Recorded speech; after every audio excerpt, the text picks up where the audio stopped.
विश्व 24 न्यूज हर पल आपके साथ।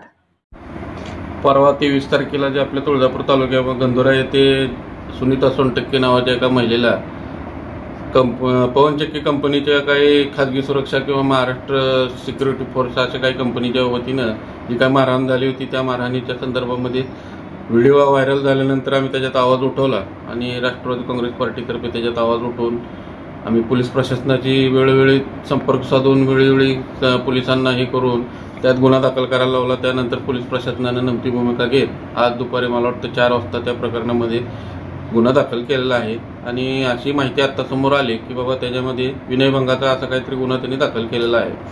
तर व्हिडिओमध्ये जेवढे कर्मचारी दिसत आहेत, अधिकारी दिसत आहेत, तेवढ्या सगळ्यावर गुन्हा दाखल झाला पाहिजे होता, परंतु त्यात काही 5-6 लोकांवर गुन्हा दाखल झाला आहे। तरी तपासामध्ये अजून पुढे जे काही निष्पन्न होईल ते पुढे त्यांनी करावं पोलिसांनी, अशी पोलिसांना विनंती।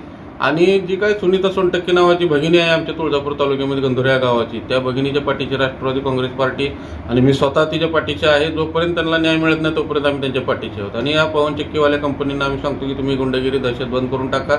जे काय तुम्ही दलाल पोचलेत त्यांना आजपर्यंत तुम्ही खाऊ घालून निब्बरगंड केलंय त्यांना तुम्ही आता सोडून द्या आणि शेतकऱ्यांची बाजू घ्या। शेतकऱ्यासोबत तुम्ही सामंजस्याने वागा। शेतकरी तुम्हाला राजी खुशी त्यांच्या जमिनी देतील। तुम्ही अशी दादागिरी करून जमिनी हडपण्याचा प्रयत्न करू नका आणि एखाद्या गावगुंड किंवा दलालामुळे कंपनीची बदनामी करून घेऊ नका। कंपनीला सुद्धा माझं सांगणं आहे, याच्या पुढे त्यांना काम करायचं त्यांनी व्यवस्थित सगळ्या कंपनीने शेतकऱ्याची गोडी गुलाबीनं सामंजस्यानं त्यांच्या जमिनी घेत असताना कायदेशीर व्यवहार पूर्ण करून त्यांच्या जमिनी घ्याव्या। आणि त्यांना सगळ्यात महत्त्वाचं एक माझं सांगणं आहे की स्थानिक लोकांना तिथं रोजगार उपलब्ध करून द्या।